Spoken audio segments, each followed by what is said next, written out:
Welcome back to another episode here on the Heart and Hustle podcast. This next guest, he grew up with his cousin Benny, lived through homelessness, and now leads one of the most inclusive organizations in the country. And that's just not purpose, that's truly transformation. Rick, I'm going to go into it. Take me back to Benny. I want to know more about Benny and so that everyone is watching. What was it about those moments with him that planted a seed that most people would have truly missed?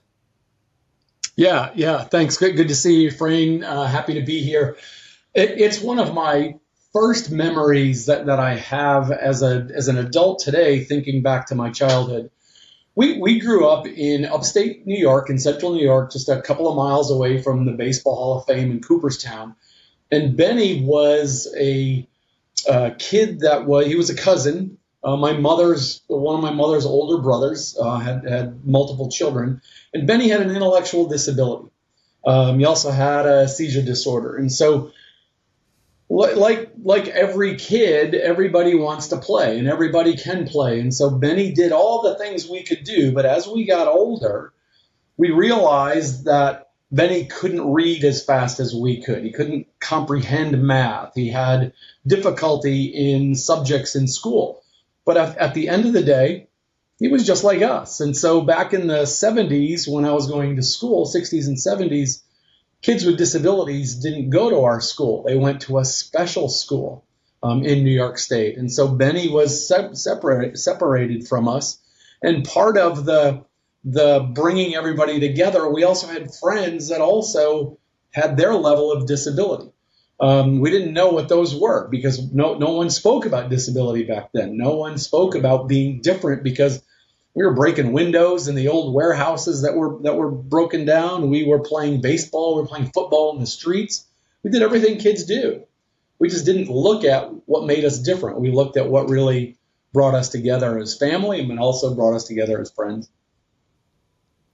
When you say that, I just remember thinking friends, right, that you grew up with, as you kind of mentioned, you never know anything was wrong.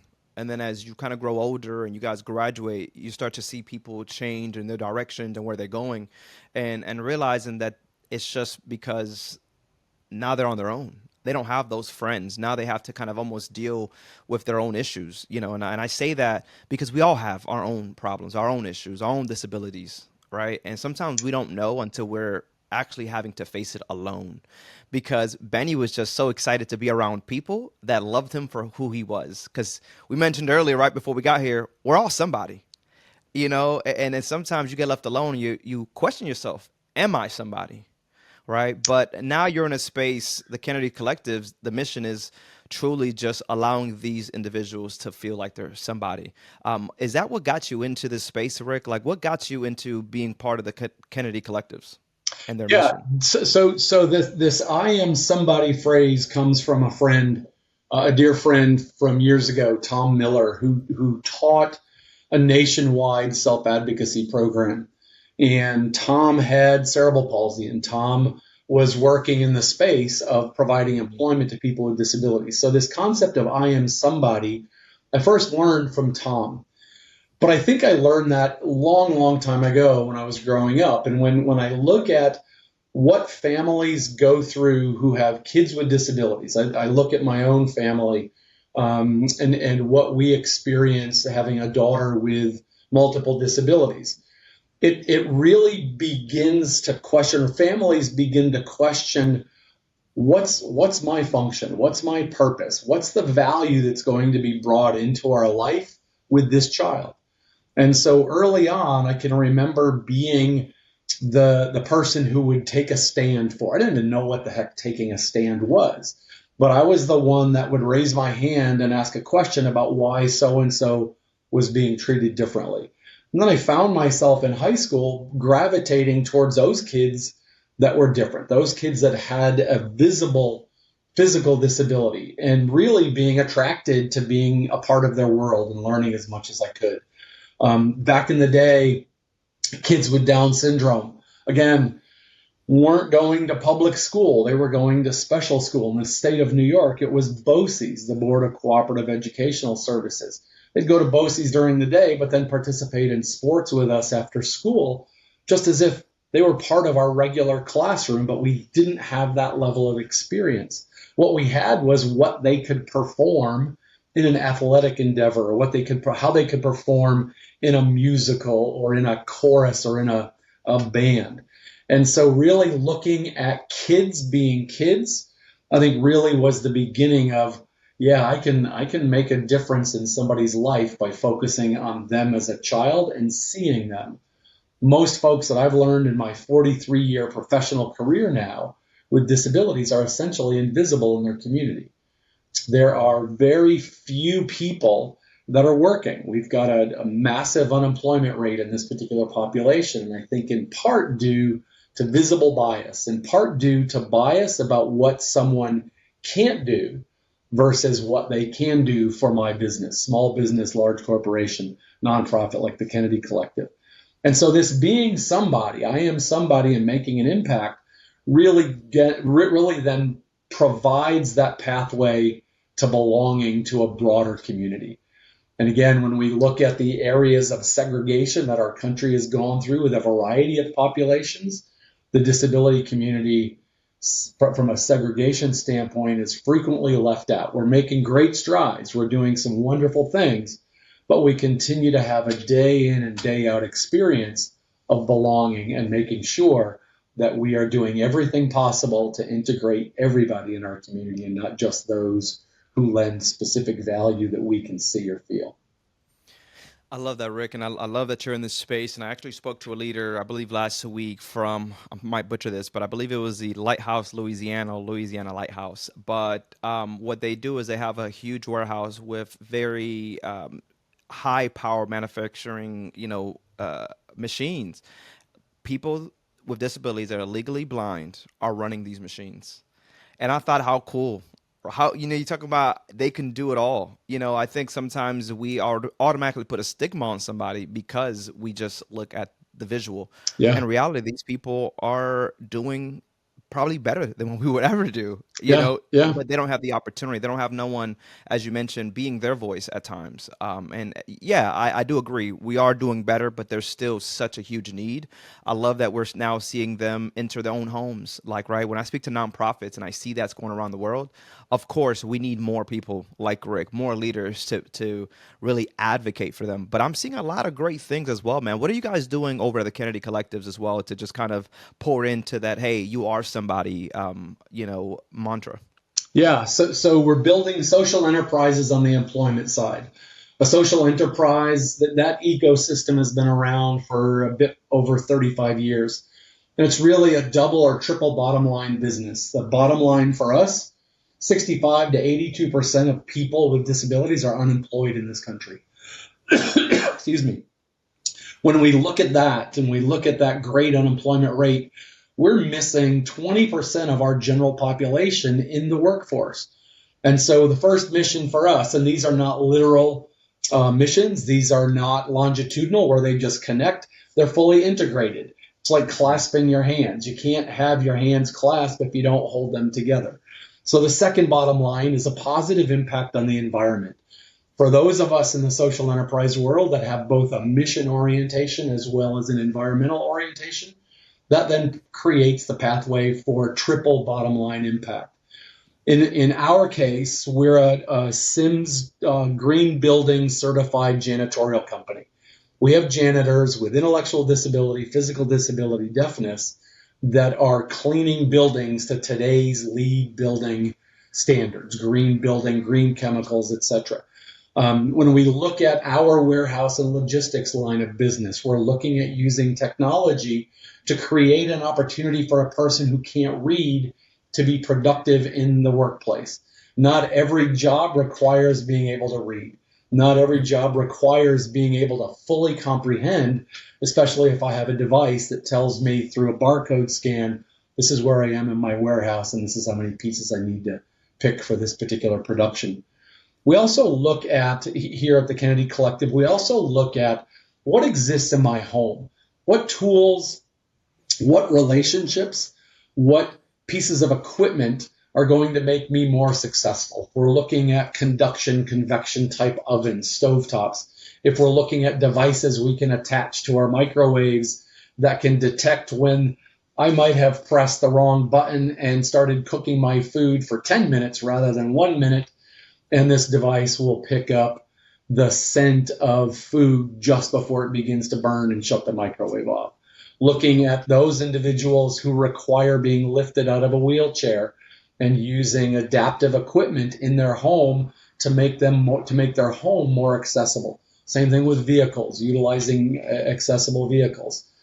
The partnership that gets built among our community and our employees who create the support and service is also of critical importance to the social enterprise, because it takes what we're doing from a rebrand standpoint, it takes more than one of us to make a difference in the life of another human being. And so we're living into our new name, the Kennedy Collective. We rebranded from the Kennedy Center almost 3 years ago, and we start to see more and more of ourselves in every community in which we support a person. And so all of the things that we're doing is supposed to be leading us into the future of economic empowerment, of independent empowerment. And there's a nuance to that level of independence. I'm a pretty successful person. You're a pretty successful person. But I don't think either of us are 100% independent. We're interdependent, like Stephen Covey says. I depend on government, for example, to make sure that I have adequate roads to drive on. I depend on family and friends to make sure that there are things that are happening in our neighborhoods, things that are happening in our families that are advancing the quality of life for us and people we've yet to meet. And so that level of interdependency is also something that we're pretty focused on here at Kennedy Collective. Rick, we're just about to unfold everything you just said because that was just so much just good information that people are digesting. I really want to kind of go back to what you mentioned, that you did drop center and embrace collective. What did that word actually really mean to you when changing that, right? You changed it for a reason. What was the meaning for it? Initially, I have to tell you, I was one of more than a dozen leaders, including some board members here at the Kennedy Collective, when the marketing agency we selected came and said, yeah, here's the new name we're recommending. And we go, oh my word, Kennedy Collective, that doesn't mean anything. What in the world are you asking us to do? And the marketing folks continuously kept saying, give it an opportunity and put it together with what you're doing. We have 4 core values that make up, that there are 11 words in those core values. Challenge the status quo, build community, create purpose, and ensure inclusion. When we look at those core values and we look at the collective in our name, it really then begins to create this level of energy that really is about, we do this together. When we unite as a collective, our ability have no bounds.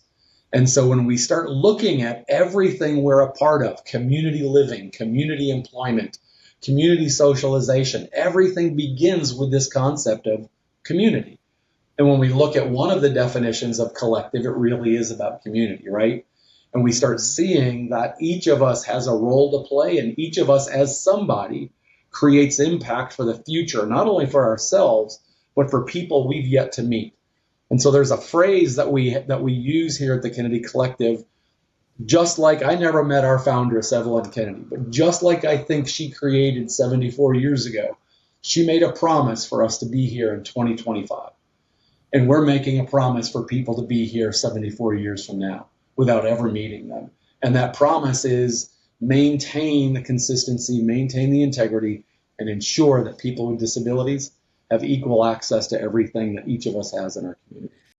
Hey, real quick, if you're enjoying the podcast, we first want to say thank you. And we also just want to give you a little insight of what we're up to at FRANSiS. Some don't even realize that we're working with organizations to help them use AI to create that real human communication experiences, whether that's actually supporting your families, those patients, or the entire community. We're actually creating tech that connects. Check it out, francis.ai. Truly what I'm admired by is the passion. I can tell you have passion for what it is that you do. It's not another job. It is truly, I do this because I realize it's not about me. All right. It's so much more than us. And you're a father, you're a grandfather, but there's still so much more that you are giving out there. So I truly just appreciate the passion that you have for what it is that you do. But I ask you in a sense, I just recently, dropped this mindset journal, and mindset to me is everything. When you talk about mindset, Rick, there has to be times where you face some of the challenges that made you question, are you who you are? Right? That imposter syndrome. And I think as leaders, sometimes we all go through it and we don't speak about it. Had there been moments that you've encountered that, and how did you overcome those parts of your leadership journey? Wow. Every day, Efrain, I think multiple times a day. Um, we're being tasked in our world with doing things that no other corporation, no other business would do. Do things without the appropriate funding, do things without the appropriate reimbursement for the service that you're providing, do things for free. Most people in our puritanical world, I'm channeling a gentleman by the name of Dan Pallotta, who wrote the book Uncharitable. That puritanical thought of the nonprofit sector of being charity and giving everything away is one of those things that frequently finds its way creeping into my thought. That, all right, we don't have enough money to do this. We don't have this type of resource to provide that. But there's an expectation that we're going to do it. And we're going to find a way to do it, give it, create it.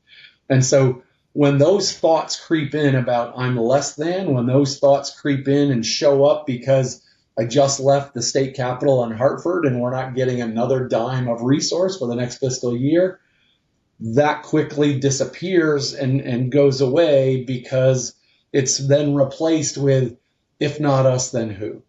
And so when we start looking at what it takes to do the work that we do, those of us that raised our hand and said we are going to make life better for another human being, that's a responsibility that cannot be replaced. And when we start looking at and feeling that level of self-doubt, it just takes a quick instant to remind ourselves that we chose this world. We chose this world that was going to be filled with all kinds of doubt, with all kinds of vagueness, with all kinds of scarcity. Yeah. But I'm going to go back to being a little kid and growing up poor.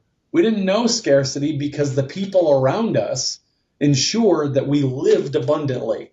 We didn't have abundant things, but it was this to what you said about this mindset kernel, that it's how you approach every situation that we're given. It's how we approach every relationship. Is there an abundance to who it is that I'm being that I then can give to another person in relationship?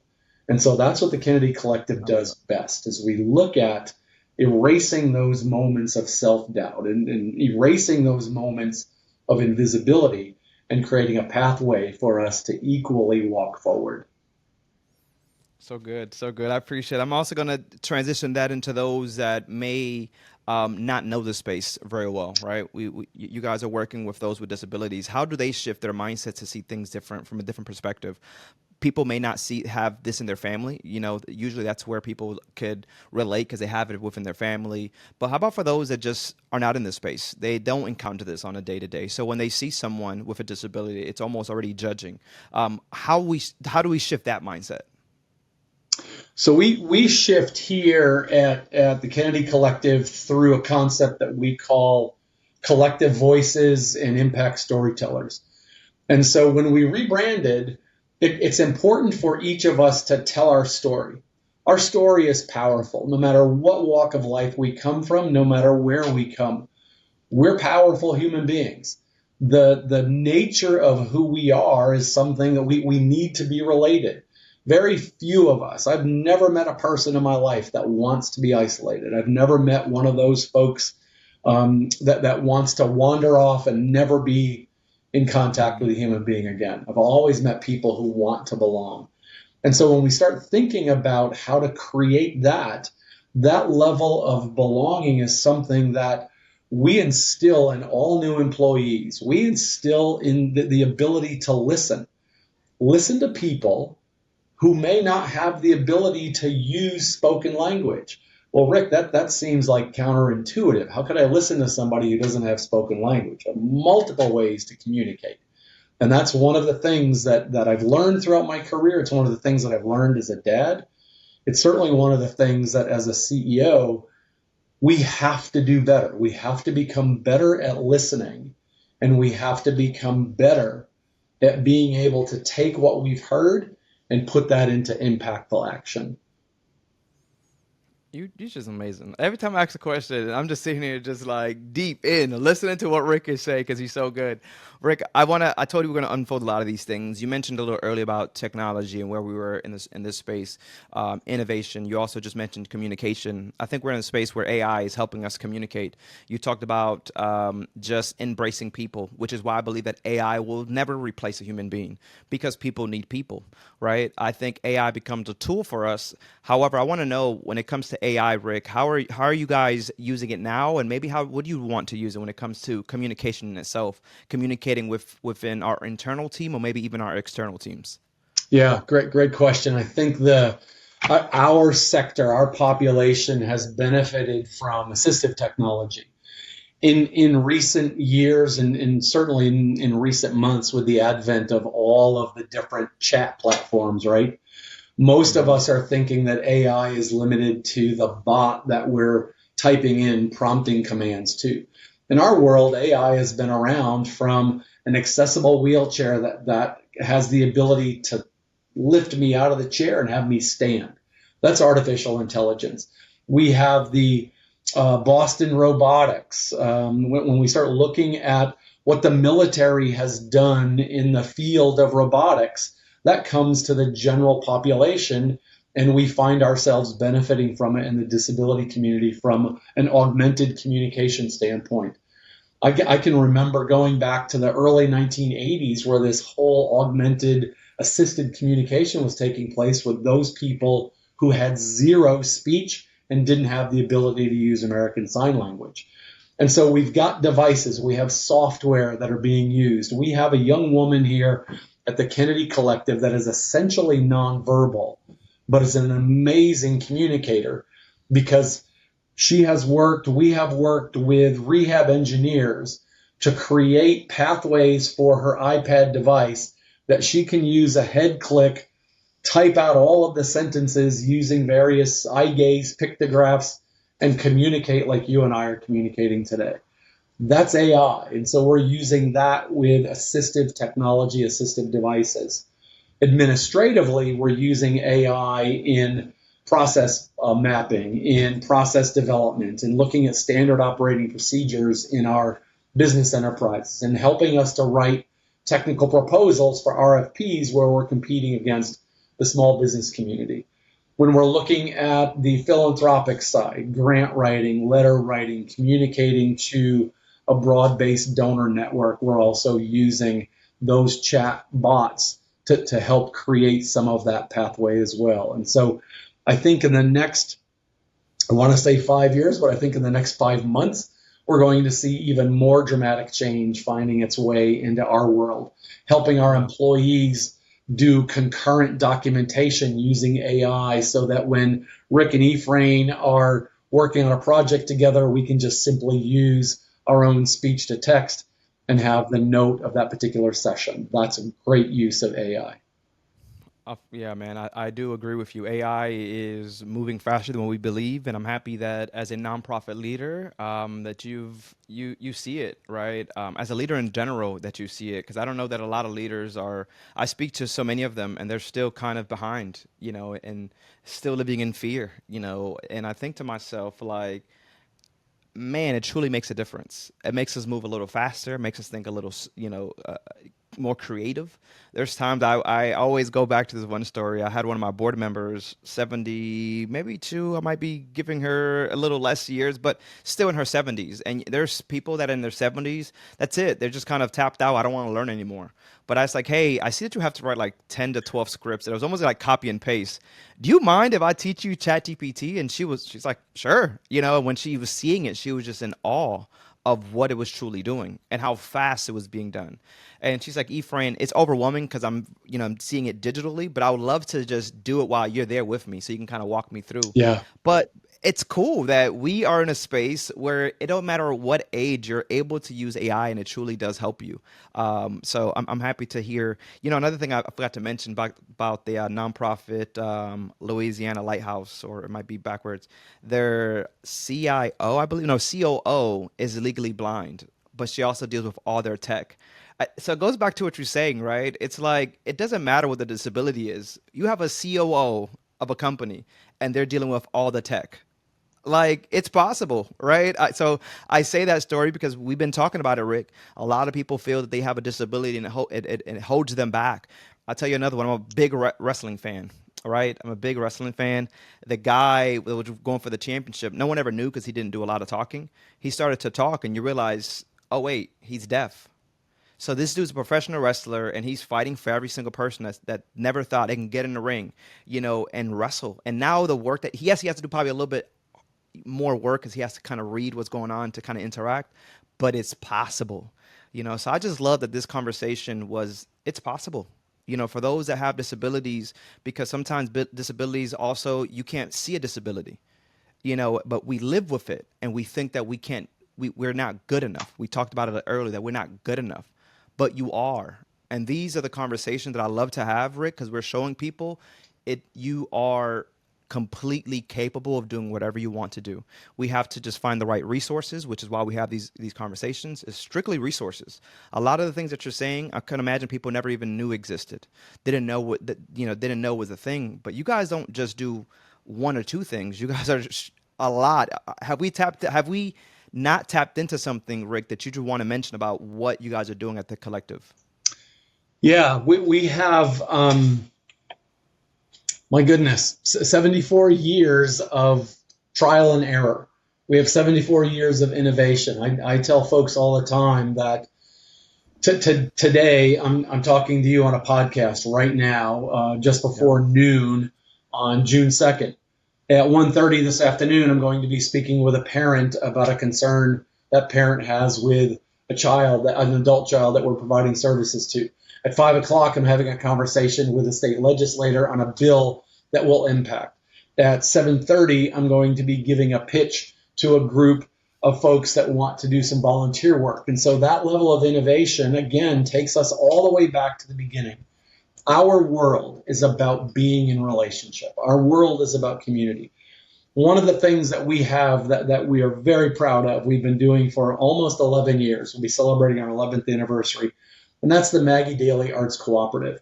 We have a group of 20 to 25 artists that in those 11 years, we have taken from, I like to make art, to now they are exhibiting on the global stage. One of our artists was invited to exhibit last year at the Outsider Art Fair in New York City and sold 2 pieces. We're in Wow. a co-exhibit right now with a social enterprise in Greenwich, Connecticut called Coffee for Good. Coffee for Good partnered with the Rye Garden Club and the Greenwich Daffodil Society and the Maggie Daly Arts Cooperative through the Kennedy Collective to do an art exhibit featuring daffodils for springtime. We had artists contribute 20 paintings for this particular exhibit, and half of those were sold during the exhibit. We're looking at creating opportunities for people with disability to use art as their voice to the community. And so we have 3 artists that have been commissioned by local legislative leaders and by an international NGO to do art specific for them. The city of Bridgeport's mayor commissioned one of our artists, Christina, to do a painting of the harbor here in Bridgeport, Connecticut. And we had a huge celebration. And so, again, it's taking a person who has essentially been invisible her entire life. Christina's been told time and time again, she can't, you won't, it's not worth trying. And now every time I see her, she's asking, when's the next time somebody's giving me a commission to paint? Who's next? Who are you going to introduce me to the next time? The other thing that's happening here at TKC, and sometimes I shorten ourselves from the Kennedy Collective to TKC, the other thing is really looking at how are we able to stand up and support small businesses with our workforce? How do we create opportunities for commercial businesses within our community and internationally to bring our workforce to their solution. So we've got joint ventures that we've created with service disabled veteran-owned businesses, international NGOs in the clean water space, Canadian food manufacturing firms, Canadian beverage manufacturers, American dairy, American clothing manufacturers. We're going to be in New Jersey with a large small business that makes military clothing on Wednesday, and we're looking at the potential of providing some third-party logistics for this small business that's much larger than the Kennedy Collective, because we have a ready, willing, and able workforce. They just need to be given the opportunity. We spoke earlier about injury, right? We spoke earlier about fear. The Lighthouse for the Blind in Louisiana having their blind employees working on high-end machinery. I've seen the Arizona Industries for the Blind and their CNC lathe machines that they're manufacturing the stretchers that are being used by our military in battlefields. Not a single person gets injured operating those machines because they're not willing to take a risk that you and I may be willing to take as shortcut. Our folks with disabilities don't want to take that risk and lose the job that in some cases took their entire life to get. And so that's the other piece that we're doing here at TKC, and that all falls back to I am somebody. It is possible that I could be doing something that I know nothing about. But once I learn it, I show up every day. I will decrease the small business and the nonprofits workers' compensation rates because I'm not standing on a chair changing a light bulb as a janitor. I'm not putting my hand into a paper shredder to clear out stuffed pages, etc. Not willing to take that particular risk, but I am willing to show up during a snowstorm. I'm willing to stay late. I'm willing to get everything in order for you business owner or you nonprofit to be successful, because I'll ultimately be successful.